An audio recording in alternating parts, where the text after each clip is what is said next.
Hello everyone, welcome back to the channel. So बच्चे लोग, आपकी काजल मैम स्वागत करती है आप सभी का आपके अपने इस चैनल के ऊपर। सो बच्चों, आज अकाउंटेंसी के अंदर हम लोग कंटिन्यू करेंगे अपना वही chapter number 3 which is change in profit sharing ratio. और इसके अंदर ऑलरेडी हम लोग 3 तरीके की एडजस्टमेंट सीख चुके हैं। कौन कौन सी? Calculation of gaining ratio and sacrificing ratio, accounting for goodwill, और मैंने आपको लास्ट क्लास में ही accounting for accumulated profits, losses and reserves, ये वाला जो टॉपिक है ये भी स्टार्ट करा दिया था। इसी टॉपिक के अंदर आज हम थोड़ा सा और आगे बढ़ने वाले हैं और आज हम सीखने वाले हैं the accounting treatment of 2 specific reserves. तो चलिए आज की क्लास को स्टार्ट करते हैं और देखते हैं कि वो 2 स्पेसिफिक रिजर्व्स कौन कौन से हैं। स्पेसिफिक रिजर्व को पढ़ने से पहले मैं आपको थोड़ा सा इंट्रोडक्शन दे देती हूँ कि रिजर्व्स क्या है। बच्चे, रिजर्व्स क्या होता है कि प्रॉफिट का वो पार्ट जो आप एक साइड में उठाकर रख लेते हो फॉर द फ्यूचर रेफरेंस। ठीक है, कभी भी फ्यूचर में अगर आपको पैसों की जरूरत पड़ती है तो आपने कुछ पैसा सेव करके रखा हुआ है जिसे आप रिजर्व कहते हो। मतलब अगर मैं सिंपल लैंग्वेज में बोलूं तो रिजर्व आपका वो जोड़ा हुआ पैसा है जो आपने फ्यूचर के लिए संभाल कर रखा हुआ है। अब ये जो पैसा जोड़ा हुआ है आपने, ये 2 तरीके का हो सकता है। एक तो होता है आपका फ्री रिजर्व या जिसे आप जनरल रिजर्व भी कहते हो, क्योंकि जनरल रिजर्व का मतलब क्या है कि जब भी आपको पैसे की जरूरत पड़ी आपने उस गुल्लक में से पैसा निकाला और इस्तेमाल कर लिया। लेकिन कुछ रिजर्व्स, कुछ पैसा हम जोड़ते हैं किसी स्पेशल पर्पस के लिए। अब जैसे कि आपके पेरेंट्स आपकी हायर स्टडीज के लिए पैसा जोड़ रहे होंगे, आपकी मैरिज पर्पस के लिए पैसा जोड़ रहे होंगे, या आपने कुछ उनसे डिमांड किया हुआ है कि हमें भाई अच्छा लेटेस्ट फोन चाहिए, हमें कार चाहिए, हमें बाइक चाहिए, तो हो सकता है वो इस पर्पस के लिए पैसा जोड़ रहे हो, या उन्हें अपना घर बनाना है तो अपने घर के लिए पैसा जोड़ रहे हैं। तो यानी कि पैसा तो यहां पर भी जोड़ा जा रहा है, लेकिन इस जुड़े हुए पैसे का एक पर्पस है।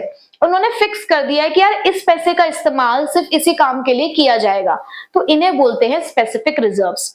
हमने जो लास्ट क्लास में रिजर्व्स कवर अप किए वो तो थे हमारे सिंपल जो जनरल रिजर्व होते हैं जो किसी भी पर्पस के लिए इस्तेमाल किए जा सकते हैं। बट हमें आज 2 स्पेसिफिक रिजर्व्स के बारे में पढ़ना है कि अगर कभी उनके अगेंस्ट कोई लाइबिलिटी अराइज हो जाती है या कोई एक्सपेंस अराइज हो जाता है तो हम क्या करेंगे। ठीक है, सो उसमें आज जो सबसे पहला रिजर्व है उसका नाम है वर्कमैन कॉम्पेंसेशन रिजर्व। इस रिजर्व का नाम ही इसका काम बताता है। हमारी अकाउंटेंसी इसलिए तो इतनी खूबसूरत है क्योंकि ये सेल्फ एक्सप्लेनेटरी है, हमें कुछ ज्यादा इसके बारे में डिटेल लेने की जरूरत ही नहीं पड़ती है, अपने आप ही अपना काम बता देती है। अब जब हम बोल रहे हैं ना वर्कमैन कंपेंसेशन रिजर्व, इसका मतलब ये ऐसा पैसा आपने जोड़ा हुआ है जिसके अंदर आप अपने वर्कर्स को कॉम्पेंसेट करते हो। अब कॉम्पेंसेट करने की जरूरत क्यों पड़ती है? अब बच्चे, जब ऑर्गेनाइजेशन के अंदर हमारे वर्कर्स काम कर रहे होते हैं तो कई बार उनके साथ किसी ना किसी तरीके की कोई मिसहैपनिंग हो सकती है। अब जब ऑर्गेनाइजेशन में वर्कर काम करते हैं तो काम करने के दौरान हो सकता है उनके साथ कोई मिसहैपनिंग हो जाए, तो ऐसे में ये कंपनी की ड्यूटी बनती है कि वो उस टाइम पे उस वर्कर को कॉम्पेंसेट करे, क्योंकि जब काम के दौरान किसी वर्कर के साथ कोई हादसा हो रहा है तो वहां ड्यूटी कंपनी की ही बनेगी, उस वर्कर को कॉम्पेंसेट करेगा। ठीक है, सो इसी तरीके का ये एक रिजर्व है। सो देखिए जरा, it is a reserve set aside out of the firm's profit to meet the liability of compensation payable to the employees। किसको पे किया जाता है? ये एम्प्लॉयज को। if it arises say because of an accident। क्या बोला गया इसके अंदर कि ये एक ऐसा रिजर्व है जो फर्म के प्रॉफिट में से निकाल कर रखा जाता है। क्यों? क्योंकि हो सकता है हमें अपनी कोई लाइबिलिटी पे करनी हो, और वो लाइबिलिटी किसको पे करनी पड़ सकती है? एम्प्लॉयज को। बट कब पे करनी है? अगर वो अराइज होती है तो। कब अराइज हो सकती है? क्या केस हो सकता है? हो सकता है किसी तरीके का कोई एक्सीडेंट हो जाए तो उस केस में हम इस रिजर्व का इस्तेमाल करेंगे। अब इस रिजर्व का अकाउंटिंग ट्रीटमेंट क्या होता है? At the time of change in profit sharing ratio, जिस तरीके से आप बाकी सारे रिजर्व्स के साथ डील करते हैं कि हमें यहाँ पे डिस्ट्रीब्यूट करना होता है, उसी तरीके से वर्कमैन कंपेंसेशन रिजर्व को भी आपको डिस्ट्रीब्यूट करना होगा। क्यों? क्योंकि भाई वही एग्रीमेंट चेंज होने वाला है, पुराने रिश्ते खत्म होने वाले हैं, नए रिश्ते शुरू होने वाले हैं, तो उससे पहले जो भी पुरानी चीजें हैं हमें यहीं पर बांटकर आगे बढ़ना है ना। सो यहाँ पर अब कुछ केसेस हम लोग पढ़ेंगे कि किस तरीके से आप वर्कमैन कंपेंसेशन रिजर्व के साथ डील करने वाले हैं।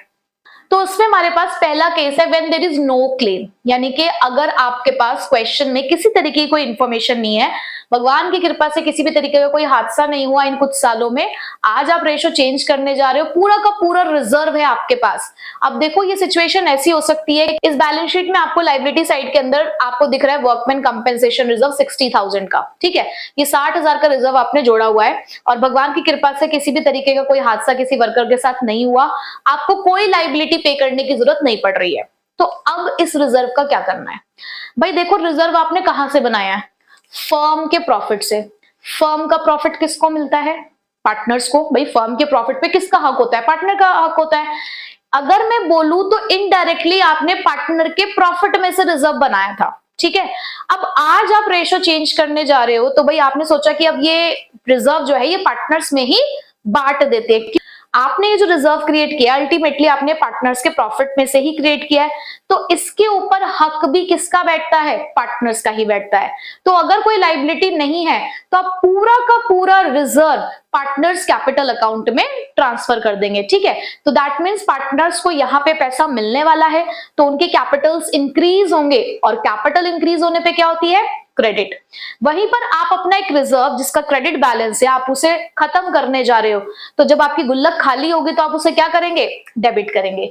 तो आपकी एंट्री बनती है if there is no claim, workman compensation reserve account debit to old partners capital और current account.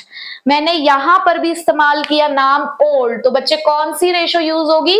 Old ratio use होगी। मैं यहां पर ओल्ड इसलिए लिख रही हूं, आगे के चैप्टर के लिए बेस बन रहा है, हर जगह एक नई एंट्री याद नहीं कराऊंगी। अकाउंटेंसी में हर एक चीज का रीजन है, रूल्स है, ठीक है। तो हर जगह मैं आपको नई बात नहीं सिखाऊंगी, जो चीज मैंने जो बेस आपका मैंने एक चैप्टर में बना दिया है वो आगे तक हमारा चलेगा, ठीक है। सो यहाँ पर ये एंट्री बेस है बाकी सारे केसेस के लिए भी कि हमने क्या किया? रिजर्व को बांट दिया, क्योंकि सारा का सारा रिजर्व पार्टनर्स को ही मिलेगा क्योंकि किसी भी तरीके की कोई लायबिलिटी हमारे पास नहीं है। डन।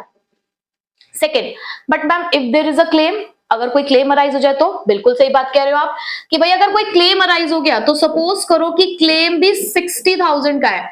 आप कह रहे हो ना कि आपके पास रिजर्व 60,000 का है, मैं कहती हूँ जी क्लेम भी 60,000 का है। अब बताओ क्या करोगे? तुमने 60,000 गुल्लक में जोड़ा हुआ है, खर्चा भी तुम्हारा 60,000 निकल के आया है, क्या करोगे? भाई तुमने रिजर्व बनाया किस लिए था?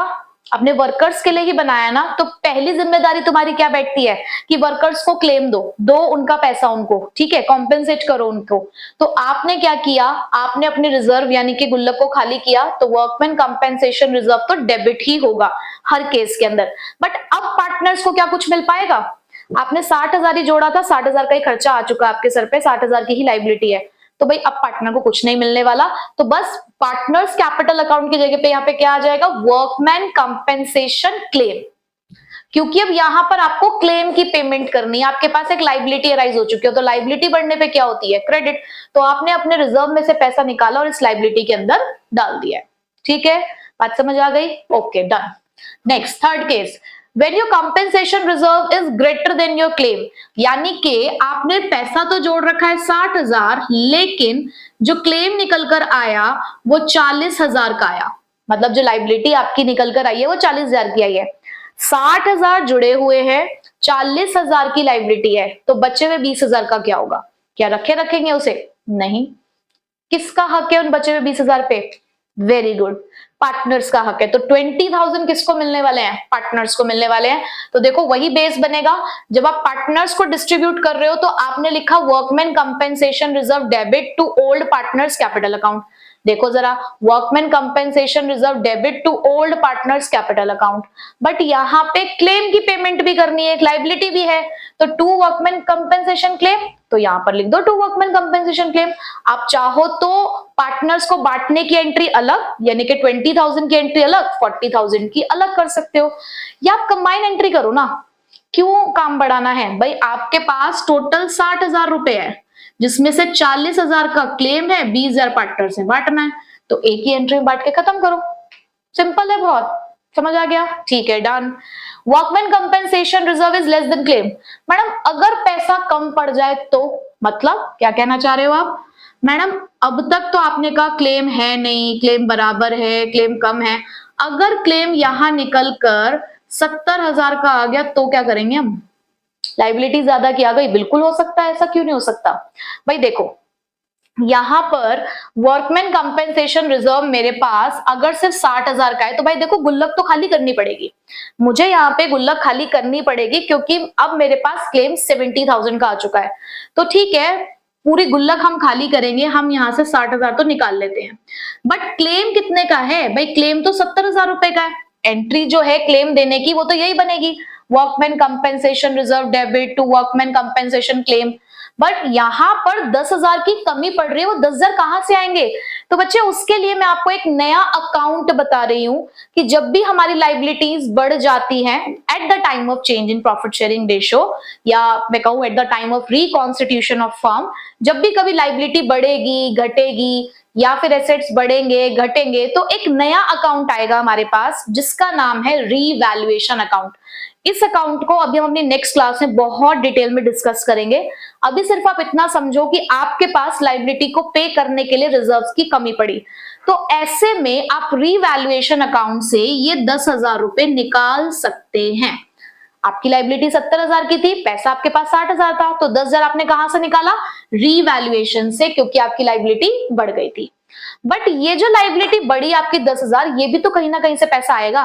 भाई देखो, जब हमारे पास कोई क्लेम नहीं था तो कौन आए थे भागते भागते कि सारा पैसा दे दो? पार्टनर्स आए थे कि भाई हमारे प्रॉफिट में से ही आपने रिजर्व बनाया था, आज हम रेशो चेंज कर रहे हैं, हमें हमारा प्रॉफिट वापस दे दो। आ गए थे ना तुम भागते भागते। आज जब क्लेम ज्यादा हो गया है, रिजर्व में कमी पड़ रही है, तो भी भाई जिम्मेदारी आप ही की बनती है कि वो बचा हुआ 10,000 भी आप ही पे करेंगे। तो ऐसे में ये जो आपने रीवैल्यूएशन से 10,000 निकाले हैं, इसको भरने की जिम्मेदारी किसकी है? उन्हीं पार्टनर्स की है। तो यहाँ पे पार्टनर्स की कैपिटल होने वाली है कम, तो कैपिटल कम होने पे क्या होती है? डेबिट। और क्योंकि इस रिवैल्यूएशन अकाउंट को हमें अल्टीमेटली क्लोज करना होता है, तो इसको आपने कर दिया क्रेडिट। ठीक है, तो जब आपका क्लेम ज्यादा होगा, रिजर्व कम होंगे, तो ऐसे में दो एंट्री बनेगी। पहली एंट्री रिजर्व को खाली करने की, वर्कमैन कंपेंसेशन रिजर्व डेबिट, और क्योंकि कमी पड़ गई थी रिवैल्यूएशन को आपने डेबिट कर दिया, और फिर आप अपने क्लेम को पूरा दे रहे हैं, वर्कमैन कंपेंसेशन क्लेम 70,000। तो ये जो 10,000 की कमी है इसे पार्टनर्स भरेंगे, तो ओल्ड पार्टनर्स कैपिटल और current account debit to revaluation account. ठीक है, सो बस इतना सा ही कॉन्सेप्ट है।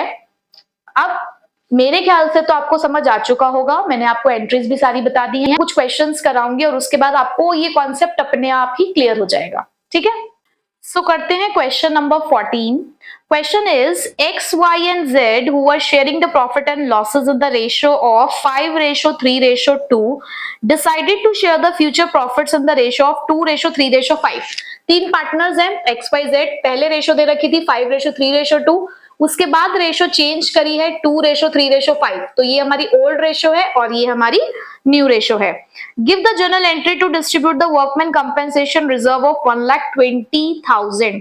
उन्होंने कहा है कि आपको जर्नल एंट्री शो करनी है अगर आपके पास रिजर्व 1,20,000 का है at the time of change in profit sharing ratio, then there is a claim of 80,000 against it. अगर आपके पास क्लेम 80,000 का है तो अब यहां पर सबसे पहले आपको पहचानना है कि जी केस क्या है। केस है कि आपने पैसा जोड़ रखा है 1,20,000 और उसी पैसे के अगेंस्ट जो आपके पास लाइबिलिटी अराइज हुई है वो 80,000 की अराइज हुई है। ठीक है, तो बताइए आपके पास रिजर्व कम है या ज्यादा? भाई रिजर्व हमारे पास ज्यादा है, एक्स्ट्रा ही है। तो यहाँ पर आपके पास एक रास्ता है कि या तो आप दो एंट्री करो, पहला क्लेम को बियर करने के लिए और दूसरा बचे हुए रिजर्व को बांटने के लिए, या आप एक सिंगल एंट्री में भी इसको खत्म कर सकते हैं।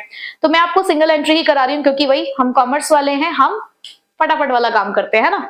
चलो जी देखो, तो यहाँ पर आपके पास जो पैसा है बांटने के लिए वो कितना है? आपके पास पैसा बांटने के लिए है 1,20,000। तो WCR अकाउंट डेबिट, बच्चे आपने पूरा लिखना है वर्कमैन कंपेंसेशन रिजर्व अकाउंट। ठीक है, so workman compensation reserve account debit कितना है आपके पास? 1,20,000। ठीक है, करना क्या है इसका? भाई करना ये है कि वर्कमैन कंपेंसेशन क्लेम है हमारे पास कितने का? 80,000 का, वो निकालना है। तो 1,20,000 में से 80,000 का हमने क्लेम निकाल लिया। उसके बाद भी 40,000 रुपए बच रहे हैं, तो उस 40,000 का क्या करें? क्या करना होता है? 40,000 रुपए एक्स्ट्रा देख के कौन भागता हुआ आएगा आपके पास? ये XYZ आएंगे कि लाओ बचे हुए 40,000 हमें दे दो। तो आप बचे हुए 40,000 इनमें डिस्ट्रीब्यूट करेंगे। तो आप यहाँ लिखेंगे 2x capital account, 2y's capital account, 2z's capital account. Madam कौन सी रेशो में बांटे? बच्चे क्या लिखवाया था मैंने यहाँ पे? Old partners capital account. तो ओल्ड पार्टनर्स कैपिटल अकाउंट का मतलब क्या है? Old ratio. तो यहां आएगा 5/10। ये आपको जरूरी नहीं है लिखना, मैं आपके रेफरेंस के लिए लिखती हूँ कि सिर्फ जब आप पढ़ने बैठेंगे तो आपको याद रहे कि जी हमने कौन सी रेशो में इसको डिस्ट्रीब्यूट किया था। ठीक है, तो ये आएगा आपका 20,000, ये आया आपका 12,000 और ये 8,000। बट गए आपके बचे हुए 40,000। तो एक सिंगल एंट्री में हमने इस काम को कर दिया कि 1,20,000 में से 80,000 का क्लेम भी दे दिया, बचा हुआ 40 हमने बांट भी दिया। आप चाहो तो इसको 2 एंट्री में भी कंप्लीट कर सकते हो। अब next question number 15, Ashok, Bhim and Chetan, who were sharing the profits in the ratio of 5:3:2, decided to share the future profits in 2:3:5 with effect from 1st April 2024। वही पिछले क्वेश्चन जैसे old ratio उतनी है 5:3:2, new ratio हो चुकी है 2:3:5। Workman compensation reserve existed at 1,20,000। Workman compensation reserve 1,20,000 का है। वर्कमैन कंपेंसेशन क्लेम जो है हमारे पास 1,50,000 का है। पास journal entries for accounting the treatment of workman compensation reserve. अब क्वेश्चन के अंदर हमारे पास रिजर्व है 1,20,000 का, क्लेम है 1,50,000 का। बताइए, पैसा जोड़ा है 1,20,000, खर्चा आ गया 1,50,000। अब क्या करें भाई? सबसे पहले जितना जोड़ा हुआ है एटलीस्ट उतना तो हम दे उन्हें। तो पहली एंट्री हम लोग क्या करेंगे भाई? हम लोग एंट्री करेंगे workman compensation reserve account debit 1,20,000। Madam लो 1,20,000 रख लो। कहाँ रख लें? कितने का क्लेम भरना है हमको? हमको क्लेम तो भरना है जी 1,50,000 का। 1,50,000 का क्लेम, 1,20,000 ये पैसा है, 30,000 रुपए की कमी है। ये डेबिट क्रेडिट इक्वल करने के लिए 30,000 रुपए और चाहिए। कहां से आएंगे? रीवैल्यूएशन अकाउंट से। हमने अभी पढ़ा कि अगर कभी कमी पड़ जाए तो वो कमी कहां से पूरी करनी है? रीवैल्यूएशन अकाउंट से। तो बचे हुए 30,000 हमने कहां से निकाले? रीवैल्यूएशन अकाउंट से। पर इस रीवैल्यूएशन अकाउंट में जो आपने नुकसान डाला है इसको कौन भरेगा? इसको कौन भरते हैं? हमारे पार्टनर्स। एंट्री क्या सीखी थी? Old partners capital account debit to revaluation. तो Ashok's capital account debit, Bhim's capital account debit, Chetan's capital account debit to revaluation. ये जो आपको 30,000 का नुकसान हुआ है, जो एक्स्ट्रा लाइबिलिटी अराइज हुई, ये यही पार्टनर्स मिलकर भरने वाले हैं। कौन सी रेशो में? वही बच्चे ओल्ड रेशो में। तो 30,000 इंटू 5/10 यानी कि 15,000, 30,000 इंटू 3/10 यानी कि 9,000 और 30,000 इंटू 2/10 यानी कि 6,000। ओल्ड रेशो में आप चाहें तो लिख भी सकते हैं। मैंने पिछले क्वेश्चन में लिखा था, इस क्वेश्चन में मैंने नहीं लिखा है क्योंकि मैंने आपका अंडरस्टैंडिंग लेवल अप बिल्डअप कर दिया है कि अब आपको पता है कि मैं क्या कर रही हूँ। ठीक है, सो मैंने यहाँ पर आपको दूसरा केस भी करा दिया कि जब रिजर्व कम पड़ जाता है और लाइबिलिटी ज्यादा होती है तो किस तरीके से अमाउंट डिस्ट्रीब्यूट होता है। तो I hope workman compensation reserve का कॉन्सेप्ट तो हो गया आपको क्लियर। अब जो सेकेंड टाइप ऑफ रिजर्व हमें पढ़ना है उसका नाम है इन्वेस्टमेंट फ्लक्चुएशन रिजर्व। देखा, अभी बताया था ना मैंने, कितनी खूबसूरत है अकाउंटेंसी। Investment fluctuation reserve. अब क्या काम होगा इस रिजर्व का? भाई अब यहां हम पैसे जोड़ रहे होंगे इन्वेस्टमेंट के लिए। अब हम सभी को पता है कि इन्वेस्टमेंट्स रिस्की होती हैं। अब इन्वेस्टमेंट की जो मार्केट वैल्यू है या तो वो इंक्रीज हो सकती है या वो डिक्रीज हो सकती है। अब यहां पर हम किस चीज के लिए रिजर्व बनाएंगे? भाई आप खुद बताओ, लॉजिकली एक बात बताओ मुझे कि तुम अपने नुकसानों के लिए खुद को प्रिपेयर करते हो या फायदों के लिए? बताओ ना, किस चीज के लिए हमें खुद को बचा कर रखना होता है कि इन केस आगे आने वाले टाइम पे हमें कोई नुकसान हो गया तो हम उसके लिए पहले से खुद को तैयार करके रखते हैं ना। तो इन्वेस्टमेंट की वैल्यू अगर बढ़ती है या घटती है तो दोनों में से किसके लिए रिजर्व बन रहा होगा? अगर वैल्यू बढ़ेगी तो तुम्हें फायदा होगा या नुकसान? इन्वेस्टमेंट अगर बढ़ती है, अगर इन्वेस्टमेंट की मार्केट वैल्यू बढ़ती है, भाई तुमने किसी जगह पर 1000 रुपए लगाए, वो 1100 हो गए, तो तुम्हें फायदा है ना, तो उसके लिए रिजर्व बनाने की क्या जरूरत है। बट हाँ, अगर तुमने 1000 रुपए लगाए और वैल्यू 900 रुपए हो गई, तो तुम्हें रिजर्व बनाने की जरूरत है। इसका मतलब इन्वेस्टमेंट फ्लक्चुएशन रिजर्व इसलिए बनाया जाता होगा कि कभी अगर इन फ्यूचर हमारी इन्वेस्टमेंट की वैल्यू फॉल हो जाए, फॉल हो जाने की वजह से जो लॉस हमें बियर करना पड़ेगा, हम उसके लिए खुद को प्रिपेयर रखेंगे और रिजर्व का इस्तेमाल करेंगे। तो बस आपको अपने सवालों में ही जवाब मिल चुका है। सो इन्वेस्टमेंट फ्लक्चुएशन रिजर्व का मतलब क्या होता है? It is a reserve which is set aside out of the profit to meet fall in market value. आपको ये इसके अंदर मेन चीज याद रखनी है कि आपने ये रिजर्व क्यों बनाया है, for fall in market value, कि अगर कभी मार्केट वैल्यू फॉल होती है किस चीज की, भाई इन्वेस्टमेंट रिजर्व है, तो इन्वेस्टमेंट की ही वैल्यू अगर फॉल होती है तो उस डाउनफॉल को बियर करने के लिए, उस नुकसान की भरपाई के लिए हम इस रिजर्व का इस्तेमाल करेंगे। ठीक है, अब बच्चे यहां पर ना मैं इस रिजर्व को कहीं कहीं पर IFR और कहीं पर IFF भी बोलूंगी।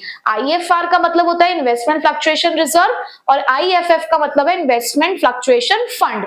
कई बार रिजर्व की जगह पे फंड भी बोल देते हैं। ठीक है, तो इसको स्टार्ट करते हैं कॉन्सेप्ट को। सबसे पहला आपके पास यहां पर भी एक केस आया कि when there is no information.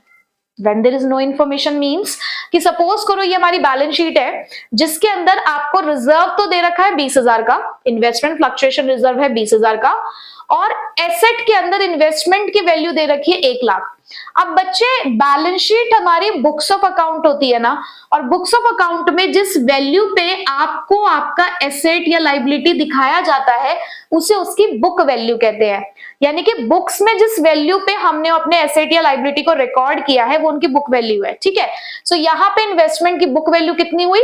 1 lakh rupees. ठीक, तो अगर क्वेश्चन में इसके अलावा आपको कोई इंफॉर्मेशन नहीं दे रखी, विच मीन्स कि आपको कोई मार्केट वैल्यू नहीं दी है, या मैं कहूं कि अगर मार्केट वैल्यू भी 1 लाख है तो जितनी बुक वैल्यू है उतनी ही आपकी मार्केट वैल्यू है, या मैं कह दूं कोई इंफॉर्मेशन ही नहीं है, तो आप ऐसे में क्या करेंगे?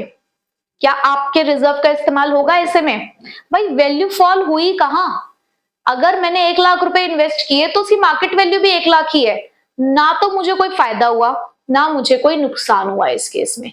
ऐसे में ये रिजर्व फिर से वही वाली बात कि पार्टनर्स के प्रॉफिट में से बनाया गया था, तो पार्टनर्स ये कहेंगे कि जब आपने इस्तेमाल नहीं किया है तो भैया पूरा का पूरा रिजर्व आप हमें बांट दीजिए।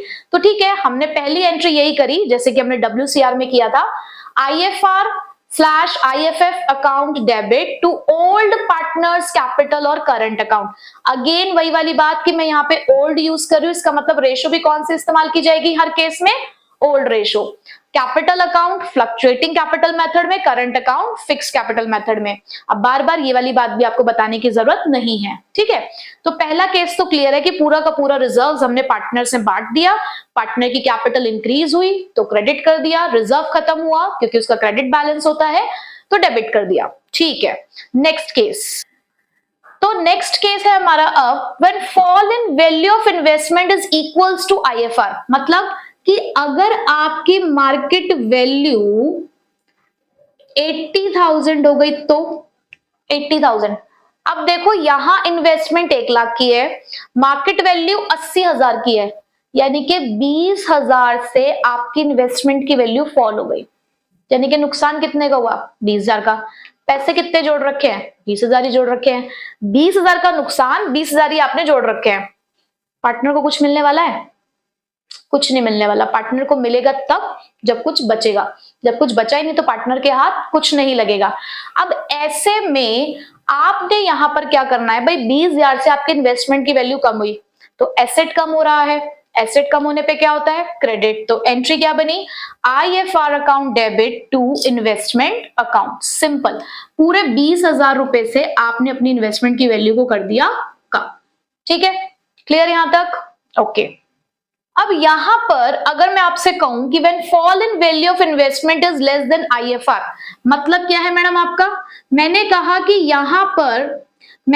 यहां पर जो मार्केट वैल्यू है ना वो 95,000 की है, कि आपके इन्वेस्टमेंट की जो मार्केट वैल्यू है वो 95,000 है। अच्छा, कितने से आपको फॉल यहां पर देखने को मिल रहा है? 1 लाख की चीज आपकी 95,000 की हो चुकी है, 5,000 रुपए से आपको नुकसान हुआ है, फॉल हुई है वैल्यू कितने से? 5,000 से। पैसा कितना जोड़ रखा आपने? 20,000। भाई 5,000 की फॉल हुई है, पैसा आपके पास 20,000 है, अभी भी पैसा बच रहा है कितना? 15,000। अब इस 15,000 को देख के कौन आएगा आपके पास भागता हुआ? पार्टनर्स कहेंगे 20,000 जोड़ रखा है, नुकसान तो 5 का ही हुआ है, 15,000 रुपए हमें दे दो। तो भाई बांटने की एंट्री तो यही है, भाई आपने IFR टू ओल्ड पार्टनर्स 15,000 बांट दोगे। अब ये जो आपकी इन्वेस्टमेंट की वैल्यू 5,000 से कम हुई है, आपको इस चीज को भी तो रिकॉर्ड करके दिखाना पड़ेगा ना। तो आपके एक एसेट की वैल्यू कम हुई। अब एसेट कम होने पे क्या होते हैं? क्रेडिट। तो देखो एंट्री क्या बनी, कंबाइंड एंट्री करने जा रहे हैं हम। भाई IFR डेबिट आपका पूरा 20,000 का रिजर्व आपने खत्म करना है, जिसमें से 5,000 तो आपने इस्तेमाल किया इन्वेस्टमेंट के लिए, तो आपने एंट्री करी IFR डेबिट टू इन्वेस्टमेंट 5,000। बचा हुआ 15,000 आपने बांट दिया अपने पार्टनर्स में, तो आपने एंट्री करी to old partners capital account 15,000। पूरा 20,000 आपका डिस्ट्रीब्यूट हो गया। नेक्स्ट अब देखते हैं फोर्थ केस। अब फोर्थ केस में लिखा है when the fall in value of investment is greater than IFR। मतलब कि मैं यहां पर आपको कह रही हूं कि आपकी जो मार्केट वैल्यू है अब वो 70,000 की हो गई है। अब मार्केट वैल्यू 70,000 है, मतलब इन्वेस्टमेंट 1 लाख की, मार्केट वैल्यू 70,000 की, 30,000 रुपए से नुकसान हुआ है। पैसा कितना जोड़ा हुआ है तुमने? 20,000 रुपए। अब ऐसे में 10,000 की कमी है, कहां से पूरा किया जाए? लगाओ कॉन्सेप्ट, WCR वाला ही बताया है। एक न्यू अकाउंट का इस्तेमाल करेंगे आप, किसका? रीवैल्यूएशन का। बिल्कुल सही। तो यहां पर IFR तो है आपके पास 20,000 का, उसे आप करेंगे डेबिट, पूरा फिनिश होगा वो। रीवैल्यूएशन से बचे हुए 10,000 निकाले जाएंगे, और ये जो इन्वेस्टमेंट की वैल्यू कम हुई है 30,000 रुपए से, हम उसको कॉम्पेंसेट करेंगे। तो एंट्री बनेगी IFR debit 20,000, revaluation debit 10,000 to investment 30,000। और इस रीवैल्यूएशन का जो 10,000 का नुकसान है ये हमारे पार्टनर्स भरेंगे। तो यहां पर एंट्री जनरेट हुई old partners capital account debit 10,000 to revaluation account 10,000। तो ये हमारे 4 केस थे जहां पर हमने ये सीखा कि कभी अगर इन्वेस्टमेंट की वैल्यू फॉल हो जाती है तो हम क्या करते हैं, किस तरीके से रिजर्व का इस्तेमाल किया जाता है। कोई इंफॉर्मेशन नहीं है, पूरा रिजर्व बांट दो। अगर फॉल आपके रिजर्व के बराबर है तो पूरा उससे कॉम्पेंसेट करो, पार्टनर्स को कुछ नहीं मिलेगा। अगर आपका फॉल जो है इन्वेस्टमेंट का वो आपके रिजर्व से कम है तो भाई बचा हुआ पार्ट आपको पार्टनर्स में डिस्ट्रीब्यूट करना है। बट अगर कभी कमी पड़ जाए रिजर्व्स की भी, कि भाई आपने जितना पैसा जोड़ा था उससे ज्यादा का फॉल आपको देखने को मिला, तो रीवैल्यूएशन अकाउंट से आप उस चीज को कॉम्पेंसेट कर सकते हो। तो ये तो फॉल के केस हुए। हम जब फ्लक्चुएशन की बात करते हैं तो कभी ऐसा भी तो हो सकता है कि मार्केट वैल्यू इंक्रीज हो जाए, तो उस टाइम पे क्या करते हैं। तो अब मैं आपको एंट्री बताती हूं कि अगर कभी वैल्यू इंक्रीज हो जाती है तो क्या करते हैं। सो अब हमारे पास केस है when there is an increase in market value of investment. अब यहाँ पे मैं आपसे कह रही हूँ कि इन्वेस्टमेंट फ्लक्चुएशन रिजर्व वही 20,000 का है, इन्वेस्टमेंट 1 लाख की है, मार्केट वैल्यू है 1,25,000 की। तो अब क्या करेंगे, हमने रिजर्व बनाया था for the fall of value in investment, कि अगर इन्वेस्टमेंट की वैल्यू फॉल होती है तो। बट यहाँ पे किसी भी तरीके का कोई फॉल हमें देखने को नहीं मिल रहा, विच मीन्स कि रिजर्व का इस्तेमाल इन्वेस्टमेंट के लिए नहीं किया जा रहा है। तो पूरा का पूरा रिजर्व किसका है? पार्टनर्स का है। तो फर्स्ट एंट्री तो आपकी जाएगी IFR account debit to old partners capital और करंट अकाउंट, पूरा का पूरा 20,000 आपने पार्टनर्स में डिस्ट्रीब्यूट किया। बट आपको 25,000 का फायदा भी तो हुआ है। अब आपकी इन्वेस्टमेंट की मार्केट वैल्यू 25,000 से इंक्रीज हो गई है, तो आपको उसको भी रिकॉर्ड करना है। तो इन्वेस्टमेंट आपका एसेट है, एसेट बढ़ने पे क्या होते हैं? डेबिट। तो आपने यहां पर इन्वेस्टमेंट को किया डेबिट 25,000 से। भाई जब हमें एक्स्ट्रा नुकसान हो रहा था तो हमने एक रीवैल्यूएशन अकाउंट नाम का एक न्यू अकाउंट ओपन किया और उसमें अपना नुकसान डाल दिया। बट यहाँ पे हमारे एक एसेट की वैल्यू इंक्रीज हुई है at the time of change in profit sharing ratio तो उस फायदे को भी हम उस नए अकाउंट में ही ट्रांसफर करेंगे। तो यहाँ पर इस इंक्रीमेंट को शो करने के लिए भी हमने रीवैल्यूएशन का इस्तेमाल किया और इसको किया क्रेडिट।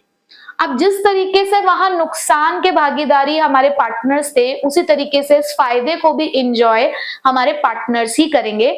तो सेकेंड एंट्री में आपने जो किया investment account debit to revaluation, तो ये 25,000 के रीवैल्यूएशन का बेनिफिट मिलेगा हमारे पार्टनर्स को। तो थर्ड एंट्री और लिखी जाएगी इस केस के अंदर, which is revaluation account debit to old partners capital और करंट अकाउंट। तो अगर कभी भी आपको ऐसा देखने को मिले कि मार्केट वैल्यू इंक्रीज हो रही है, तो आपको 3 एंट्री करनी पड़ेगी। पहली, रिजर्व को डिस्ट्रीब्यूट करने की।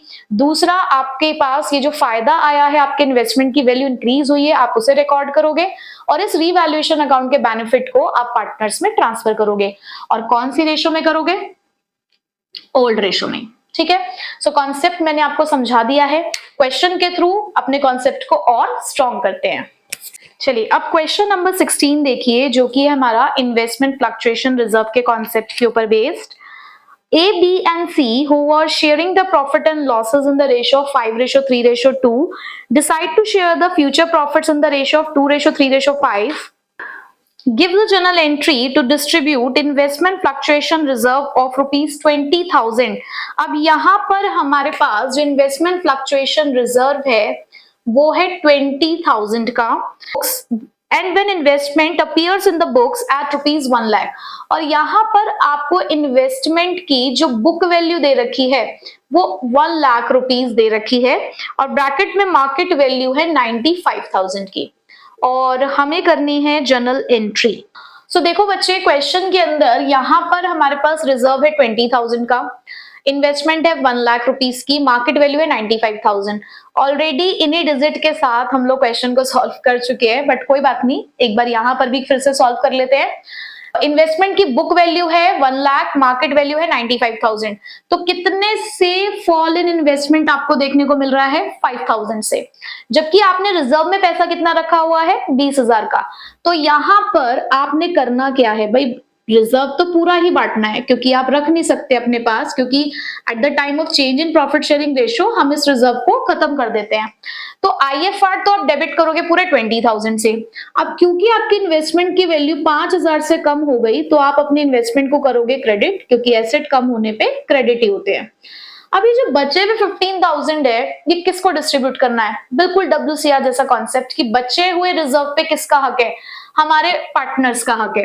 तो आप यहाँ पे लिखेंगे to old partners capital account. Old से हमारा मतलब क्या है कि भाई जो रेशो हम यूज करेंगे वो ओल्ड रेशो यूज करेंगे। तो तीनों पार्टनर्स को आपने यहाँ पे क्रेडिट किया, to A's capital account, to B's capital account, to C's capital account. 15,000 को आप डिस्ट्रीब्यूट करने जा रहे हो ओल्ड रेशो में, ठीक है ना। तो मैं यहाँ पर, क्योंकि इसका फर्स्ट क्वेश्चन है, तो इसलिए मैंने यहाँ पर लिख दिया है कि हमने ओल्ड रेशो में डिस्ट्रीब्यूट किया है। तो ये आएगा आपका 7,500, 4,500 एंड 3,000। ठीक है, तो इस तरीके से आपने अपने IFR को भी डिस्ट्रीब्यूट कर दिया। 20,000 का था, 5,000 का नुकसान रिकॉर्ड किया, बचे 15,000 डिस्ट्रीब्यूट कर दिए। ठीक है, अब मैं आपको एक आखिरी क्वेश्चन कराने जा रही हूं, जिसमें अब तक जो भी हमने कॉन्सेप्ट पढ़े हैं वो भी आपके हो जाएंगे रिवाइज।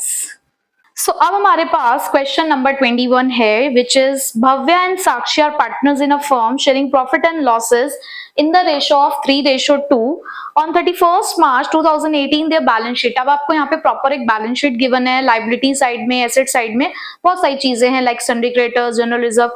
मैंने जो मेरे लिए जरूरी चीजें थी वो मैंने यहाँ पर लिख ली है, जो हमने कॉन्सेप्ट पढ़ा है उसके ऊपर बेस्ड। तो मैंने यहाँ पर इन्वेस्टमेंट फ्लक्चुएशन फंड लिखा है 20,000 का, जनरल रिजर्व लिखा है 23,400 और एसेट साइड में इन्वेस्टमेंट 30,000। ठीक है, नीचे एडजस्टमेंट में लिखा हुआ है the partners have decided to change their profit sharing ratio to 1:1। अब उन्होंने डिसाइड किया कि उनकी रेशियो इक्वल हो चुकी है। एडजस्टमेंट में दे रखा है investment to be valued at 20,000, यानी कि आपकी इन्वेस्टमेंट की वैल्यू 20,000 हो चुकी है। Goodwill of the firm to be valued at 24,000, आपकी गुडविल की वैल्यू 24,000 की दे रखी है। General reserve not to be distributed between the partners, वो कहना है कि हमें जनरल रिजर्व नहीं बांटने हैं। So you are required to pass the journal entries in the goodwill of the firm, show the workings. अब जो हमने यहाँ पर जितनी भी एडजस्टमेंट पढ़ी उन सभी के ऊपर बेस्ड है ये क्वेश्चन, तो इंपॉर्टेंट है, स्टार मार्क कर लीजिएगा। करने सारे ही होते हैं बट ये एक स्पेशल क्वेश्चन हो गया हमारा जिसमें बाकी के कॉन्सेप्ट भी हमारे रिवाइज हो रहे हैं, ठीक है, तो इसको जरूर प्रैक्टिस करना है। तो यहाँ पर सबसे पहली चीज जो मुझे दिख रही है, उन्होंने बोला कि इन्वेस्टमेंट 20,000 की हो गई है। जब भी आपके पास क्वेश्चन में इन्वेस्टमेंट हो, भाई सबसे पहले आप चेक करो कि आपके पास फंड या रिजर्व है उससे रिलेटेड। बिल्कुल है, 20,000 का आपके पास फंड रखा हुआ है। अब देखो नुकसान कितने का हुआ, बुक वैल्यू है 30,000, मार्केट वैल्यू है 20,000, 10,000 का डाउनफॉल दिख रहा है, जबकि आपके पास रिजर्व 20,000 का है। तो इसका मतलब आपके पास सफिशिएंट रिजर्व है, 10,000 का बच भी जाएगा, वो किसको दोगे, पार्टनर्स को दोगे। तो फर्स्ट एंट्री तो आप करोगे IFR अकाउंट डेबिट पूरा 20,000 टू इन्वेस्टमेंट अकाउंट 10,000, क्योंकि जो फॉल हुआ है वो 10,000 से हुआ है, और रिमेनिंग 10,000 हम भव्या और साक्षी में डिस्ट्रीब्यूट कर देंगे। So Bhavya's capital account to Sakshi's capital account. अब आप लोग मुझे बताएंगे कि कौन सी रेशो में जो रिमेनिंग 10,000 है वो डिस्ट्रीब्यूट किए जाएंगे, कौन सी रेशो में आप बांटोगे बाकी के 10,000, बताइए, ओल्ड या न्यू। यस, ओल्ड रेशो, मुझे आवाज आ गई, बहुत इंटेलिजेंट बच्चे हैं मेरे, इनको सब पता है ना। तो ओल्ड रेशो में हमने इसको डिस्ट्रीब्यूट करना है, तो ये आएगा आपका 6,000 और 4,000। Very good. अब हमने फर्स्ट एंट्री तो कर ली, इसका काम तो हो गया खत्म। अब सेकंड है गुडविल। अब याद करो भाई पुराना कॉन्सेप्ट, गुडविल दो तरीके की होती है, एग्जिस्टिंग और एडजस्टिंग।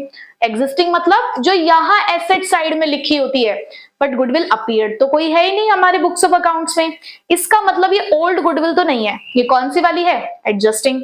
एडजस्टिंग की एंट्री क्या थी, याद करो, गेनिंग टू सेक्रीफाइसिंग, यानी कि यहां पर मुझे अब कैलकुलेट करनी पड़ेगी गेनिंग रेशो और सेक्रीफाइसिंग रेशो। अब भाई इस क्वेश्चन ने तो सारे ही कॉन्सेप्ट रिवाइज करा डाले, गेनिंग और सेक्रीफाइसिंग में निकलवाएंगे, चलो भाई यहां निकाल लेते हैं। So sacrificing ratio old minus new. Bhavya की ओल्ड रेशो है हमारे पास 3/5, न्यू रेशो है 1/2, एलसीएम आएगा आपका 10, 6 - 5 1/10। तो ये तो हमारा कर रहा है तो ये तो कर रही है सेक्रीफाइस। साक्षी के लिए निकालें तो 2/5 - 1/2, एलसीएम आया 10, 4 - 5 यानी कि -1/10, तो ये कर रही है गेन। तो हमें यही आंसर चाहिए था कि कौन गेन करेगा कौन सेक्रीफाइस, तो हमारे पास सॉल्यूशन आ चुका है। तो gaining partners capital account debit to Bhavya's capital account. अब जिस बच्चे को ये गुडविल की एंट्री नहीं समझ आई, इसका सीधा सा मतलब ये है कि वो पहली बार इस वीडियो को देख रहा है। अब अगेन मैं आपसे ये कहूंगी कि बच्चे प्लेलिस्ट पे जाकर पहले चैप्टर नंबर 3 की जो स्टार्टिंग की 2 और 3 वीडियोस हैं पहले वो देख लीजिए, आपको ये वाला कॉन्सेप्ट वहां पर समझ आ जाएगा अकाउंटिंग फॉर गुडविल के अंदर, ठीक है। तो यहाँ पर हमने एडजस्टिंग गुडविल की एंट्री करी, gaining partners capital account debit to sacrificing partner. कितने अमाउंट से मैडम, जितने से गेन और जितने से सेक्रीफाइस कर रहा है। भाई पूरी गुडविल आपको दे रखी है 24,000 की, जबकि आप गेन और सेक्रीफाइस कर रहे हो सिर्फ 1/10 शेयर से, तो कितने से एंट्री करनी है आपको, 2400 से। हो गया पुराना concept revise, very good. Next, अब इसका काम भी हमने कर लिया। अब उन्होंने कहा general reserve not to be distributed, मतलब हमने accumulated profit losses and reserves का कॉन्सेप्ट पढ़ा था, याद करो। उसमें दो ही काम कर सकते हैं भाई, या तो अभी का सामान अभी बांट के आगे चलो या आपस में एडजस्ट कर लो, है ना। यानी कि या तो हम अपने रिजर्व्स को in future new balance sheet में शो करना चाहते हैं या फिर नहीं शो करना चाहते। अगर मुझे ये जनरल रिजर्व आगे शो नहीं करना तो मैं इसको यहीं के यहीं ओल्ड पार्टनर्स में बांट कर चलूंगी, बट यहां उन्होंने क्वेश्चन में कहा नॉट टू बी डिस्ट्रीब्यूटेड, यानी कि वो इस जनरल रिजर्व को अभी यहां नहीं बांटना चाहते, वो चाहते हैं कि नए बैलेंस शीट में ये जनरल रिजर्व दिखे।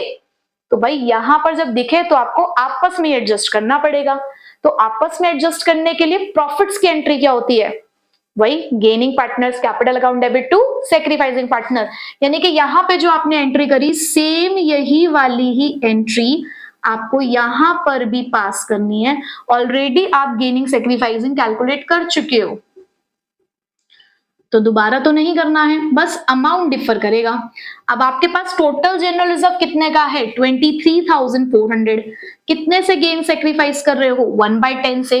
तो 2,340 से आपने यहां पर आपस में कर ली एडजस्टमेंट। तो जी आपका ये वाला काम भी हो गया। अब आपने देखा कितना बढ़िया क्वेश्चन था, सारे कॉन्सेप्ट रिवाइज करा दिए इसने हमें, है ना। आज पता है आपको, हमने हाफ चैप्टर कंप्लीट कर लिया। अब बस हमारे इस चैप्टर के 2 ही टॉपिक बचे हैं, रीवैल्यूएशन और कैपिटल अकाउंट्स का काम करना, जहां पर हम balance sheet, partners, capital account सब कुछ देखेंगे। और यहां तक ये जो चैप्टर हमने कर लिया ना, ये यहां तक बहुत इंपॉर्टेंट है। मतलब ये जो छोटे छोटे से कॉन्सेप्ट्स हैं ये बहुत इंपॉर्टेंट है। जनरली जो क्वेश्चन आता है इस चैप्टर से वो यहां तक जो हमने आज पढ़ा है ना, यहीं से क्वेश्चन इसका आ जाता है। तो बहुत अच्छे से इस चैप्टर को प्रिपेयर कर लीजिए। जो क्वेश्चंस मैं करा रही हूँ उससे रिलेटेड इलिस्ट्रेशंस जरूर ट्राई करिए।